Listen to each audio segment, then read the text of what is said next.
apa ya, kalau bisa menjawab pertanyaan tak kasih pulsa ya. Siapa nama kecil Soekarno dan nama istri pertama Presiden Soekarno? Tulis di komentar ya. Nah dulu itu oke guys, kalau menurut kalian apa arti kemerdekaan?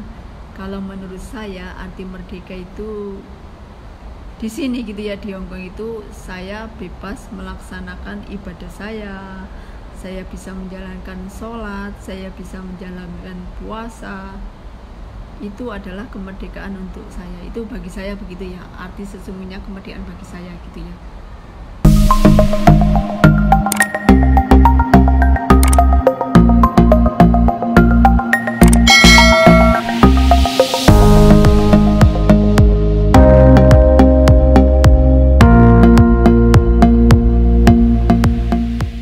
Halo guys, welcome back to my channel Merdeka. Sekali merdeka tetap merdeka, selama hayat masih dikandung badan. Kita tetap setia mempertahankan Indonesia ya. Merdeka untuk Indonesia, untuk bangsaku dan seluruh dari Sabang sampai Merauke. Nah, apa peran kamu, apa peran TKI, apa peran TKW, dan peran sebagai generasi muda untuk mengisi kemerdekaan ini? Jangan lupa ya friend, like, share, and subscribe. Dan tentang sejarah kemerdekaan Indonesia, ada yang tahu siapa nama kecil Bapak Presiden pertama Indonesia?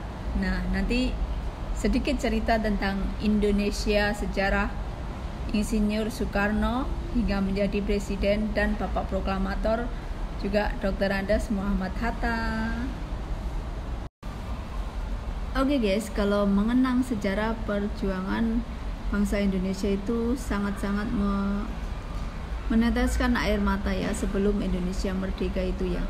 Dulu itu ini ya, nama kecil Presiden Soekarno itu namanya kan Kusno. Dia itu seorang keturunan kayak Ningrat gitu ya guys ya, keturunan Ningrat. Itu ayahnya itu bernama Sukemi Sastrodiyardjo gitu ya, Raden Sukemi Sastrodiyardjo, itu ayahnya Presiden Soekarno. Nah, Soekarno kecil itu lahir 1912, bernama Kusno waktu kecilnya, karena Presiden Soekarno itu kecilnya sering sakit-sakitan, bahkan sakit panas itu sampai 2 bulan panasnya nggak turun-turun, hingga akhirnya ayahnya itu tirakat, tidur di bawah tempat tidurnya juga nggak turun-turun panasnya gitu ya guys ya. Panasnya Presiden Soekarno itu nggak turun-turun. Akhirnya kalau orang dulu itu kan terus memutuskan untuk ganti nama gitu ya, ganti nama gitu. Nah, ganti nama itu kayak pengajian gitu ya, kayak selamatan itu. Akhirnya diganti nama Soekarno. Itu diambil dari sejarah pewayangan gitu. Pangeran atau saya agak lupa nih, adipati atau jenderal gitu ya, Karno gitu ya. Maksudnya sangat kuat itu orangnya, makanya dikasih nama lah Soekarno itu. Soekarno itu presiden. Nah, Presiden Soekarno itu kemudian tumbuh besar itu sekolah gitu ya, dan waktu dia berumur 18 tahun itu dia jatuh cinta sama gadis Belanda gitu ya. Belanda, bapaknya Belanda gitu, ibunya pribumi gitu.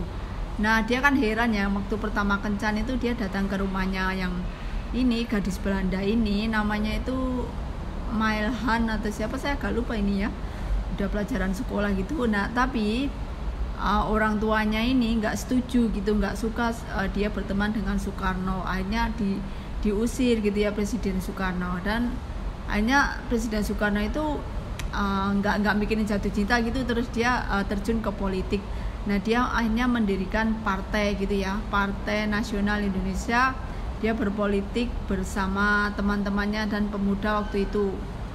Nah, pada waktu pokoknya dia itu ingin ini ya, intinya ingin memerdekakan Indonesia. Nah di saat seperti itu datanglah Jepang gitu ya, Nippon. Nah ternyata Nippon ini sangat kejam ya. Tadinya Presiden Sukarno itu disuruh setuju dengan peraturan Nippon gitu ya. Ya karena setiap jajahan itu kan, setiap negara dijajah itu harus menurut ya. Nah Nippon itu mengadakan ini ya, perjanjian gitu ya. Waktu itu Nippon, Jepang ini juga menyerang Filipina, juga menyerang kayak Eropa gitu ya, negara-negara Eropa gitu, perang gitu ya, kayak dulu itu kan pada perang gitulah ya. Apa ya, kalau bisa menjawab pertanyaan tak kasih pulsa ya. Siapa nama kecil Soekarno dan nama istri pertama Presiden Soekarno? Tulis di komentar ya. Nah dulu itu Soekarno ini kan sangat aktif di ini ya, Presiden Soekarno itu sangat aktif di politik gitu ya, sampai mendirikan Partai Nasional Indonesia, itu partai yang didirikan oleh Presiden Soekarno pada waktu mudanya beliau gitu ya. Nah dan pada saat begitu Jepang datang. Nah ternyata Jepang itu sangat jahat ya, sangat kejam gitu ya, datang ke Indonesia, memporak-parik pokoknya menghancurkan Indonesia, bahkan menculik gadis-gadis Indonesia untuk dijadikan ini ya, pemuas nafsu gitu ya, pemuas nafsu seks.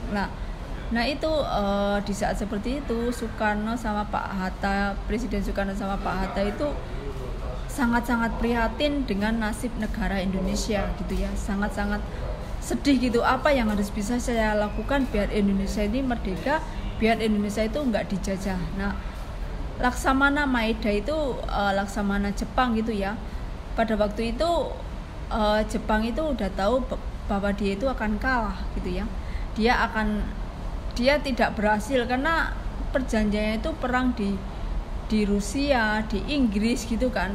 Kalau kayak dulu itu kan ada sekutu juga, itu udah kayak perang PD1, PD2 itu udah ada perjanjiannya, setiap negara itu kayak gitu ya.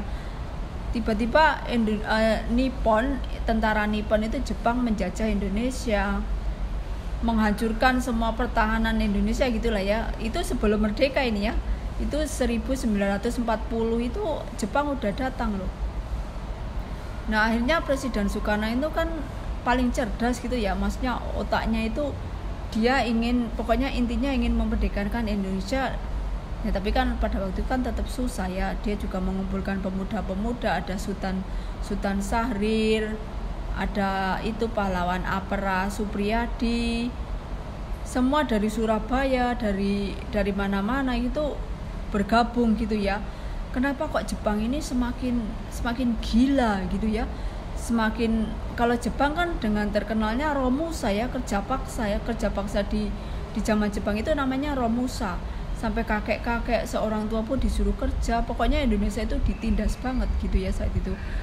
Nah akhirnya Laksamana Maeda itu memanggil Soekarno, oke lah, negara kamu bisa merdeka namun masih tetap dalam pengawasan saya. Nah negara kamu boleh merdeka dan boleh mengibarkan bendera merah putih. Tapi itu tuh hanya omong doang gitu ya, nggak taunya Jepang itu omong doang. Ternyata setelah waktu itu ada gerakan Muhammadiyah juga, udah ada Sarekat Islam gitu ya. Nah itu waktu Jepang masih menjajah itu, pada waktu orang Muhammadiyah gitu sholat di masjid disuruh diusir dari masjid dan disuruh keluar untuk menyembah bendera Jepang.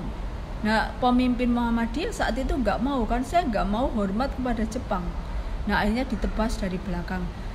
Nah melihat seperti itu Soekarno dan Pak Hatta ini jadi sedih gitu ya, aduh kenapa, pokoknya. Dan Jepang itu menyuruh Indonesia itu untuk kerajaan gitu ya, bukan republik gitu. Indonesia bisa merdeka tapi maksudnya bisa membentuk negara kesatuan sendiri, tapi kerajaan tetap masih dalam pengawasan saya gitu, Laksamana Maeda waktu itu. Tapi Presiden Soekarno sama Dr. Andes Muhammad Hatta itu masih nggak setuju. nanti akan saya bicarakan sama Hatta gitu ya. Saya nggak, terus Pak Hatta juga ngeyel gitu, saya nggak mau Indonesia kerajaan gitu ya, karena Indonesia itu federasi, Indonesia itu negaranya federasi dari Sabang sampai Merauke, banyak juga otonomi daerah, kayaknya nggak bisa kalau untuk menjadi kerajaan. Nah akhirnya kan kenyataannya republik kan. Nah karena Jepang ini tahu ya guys, Jepang ini tahu kalau Soekarno itu remaja yang pandai gitu ya, kayaknya itu sangat berpengaruh untuk Indonesia. Bapak Soekarno itu sering kali dipenjara itu loh, 4 tahun, 2 tahun, karena menurut Jepang itu sangat berbahaya, dia keluar masuk penjara ya. Tapi dia tetap dijalanin aja kayak gitu ya. Ya mau nggak mau gimana sih? Ya emang begini keadaannya. Nah inilah namanya perjuangan, itu tidak secara instan ya, penuh perjuangan. Nah pada saat Presiden Soekarno dikeluarkan dari penjara, nah dia akhirnya bergerombol lagi gitu sama pemuda-pemuda Indonesia gitu ya, pemuda-pemuda tangguh. Nah pada waktu itu tanggal 1 Juni gitu ya, 1 Juni 1945 akhirnya Presiden Soekarno berpidato di podium gitu ya, itu untuk merencanakan membentuk Pancasila itu. Makanya tanggal 1 Juni dinamakan Hari Pancasila, karena pada waktu itu banyak sekali generasi muda seperti Sultan Syahrir, Kartosuwiryo, berarti kan berkumpul gitu ya, berkumpul apa ya dasar negara Indonesia. Nah di saat waktu itu kan ada juga maksudnya partai politik kayak anggota DPR, MPR gitu ya, kayak gitu. Ada yang mengusulkan kalau Indonesia itu 90% kan 80% Muslim ya, banyak Indonesianya. Ada yang mengusulkan Indonesia di negara Islam gitu. Terus ya pokoknya aturan-aturan Islam itu, tapi masih di ini terus ya, disaring terus kalau Pak Soekarno. Terus ada yang mengusulkan itu dari apa gitu ya, bukunya apa kayak emputan tular atau apa gitu ya. Ini saya nggak berdasarkan ini pelajaran sekolah ya, saya agak-agak ingat gitu ya guys ya, agak-agak lupa, tapi tetap ya mungkin 20% ingat gitu ya. Nah itu kan akhirnya dibentuklah Pancasila sebagai dasar lambang negara Indonesia gitu kan ya, Pancasila. Makanya sampai sekarang tanggal 1 Juni sebagai Hari Pancasila. Nah setelah itu kan terus Jepang itu masih ini ya, masih menjajah, dan ada kabar tanggal 14 itu kan Jepang dibom, Nagasaki, Hiroshima dibom. Nah akhirnya Sultan Syahrir datang ke Soekarno, bagaimana ini Indonesia harus dimerdekakan gitu kan ya. Pak Soekarno sama Pak Hatta, ayo kita sekarang ke Jakarta gitu kan, langsung banyak ke Jakarta gitu, ke Jalan Pegangsaan Timur. Nah pada waktu itu kan Presiden Soekarno itu menikah dengan Ibu Fatmawati ya, itu sebelum ini ya, ini kalau ini udah pertama, tapi istri pertama Presiden Soekarno itu namanya Ingrid Garnasi. Karena dengan Ingrid Garnasi itu nggak mempunyai keturunan, akhirnya Presiden Soekarno menikah dengan Bu Fatmawati, yang waktu itu kan Presiden Soekarno di penjara gitu ya, di penjara terus diasingkan, dipindah-pindah ke ND, hingga dipindah ke Riau, ke Bengkulu itu, hingga akhirnya berkenalan dengan Ibu Fatmawati. Dan setelah menikah dengan Ibu Fatmawati itu punya anak itu seperti sama juga Pak Guntur, Ibu Megawati juga itu dari Ibu Fatmawati itu ya. Nah setelah menikah itu kan tetap ya, kalau ini versi lain ya, maksudnya ini kayak ya cemburu lah ya, karena dulu waktu dengan istri pertama Ingrid itu Pak Soekarno mempunyai anak pungut gitu ya, anak tirinya sebagai anak tiri, sebagai anak pungut, anak tirinya itu selalu mengingat-ingat Ibu Ingrid. Makanya Ibu Fatmawati cemburu, akhirnya ya udah kalau kamu nggak mau tinggal bersama saya, sana kamu tinggal bersama ibunya. Tapi waktu itu karena Nippon itu udah melihat Pak Soekarno ini sangat berbahaya, dan akhirnya keluarga Pak Soekarno itu seluruhnya diculik untuk mau diasingkan ke Australia gitu ya. Nah itu guys, setelah Laksamana Maeda itu, pemimpin jenderalnya Nippon itu mengakui kekalahannya, bahkan waktu dia menjajah Filipina dia kalah, akhirnya dia memperbolehkan Indonesia untuk memerdekakan gitu ya. Dia bilang kepada Pak Karno, sekarang kamu boleh ini ya, membacakan kemerdekaan Indonesia kayak teks proklamasi gitu ya. Tapi waktu itu Presiden Soekarno itu hampir aja ditebas oleh Jepang loh, hampir aja dibunuh gitu ya. Terus Presiden Soekarno kan setelah berunding gitu akhirnya pulang gitu ya, pulang. Terus Sultan Syahrir juga mendesak, ayo cepat merdekakan. Sekarang Hiroshima Nagasaki udah dibom, ini adalah kesempatan Indonesia untuk memerdekakan. Nah karena didesak akhirnya Presiden Soekarno dan Pak Hatta ke Jakarta gitu ya. Dan Laksamana Weda emang udah bilang itu, saya sebagai perisai keamanan kamu gitu.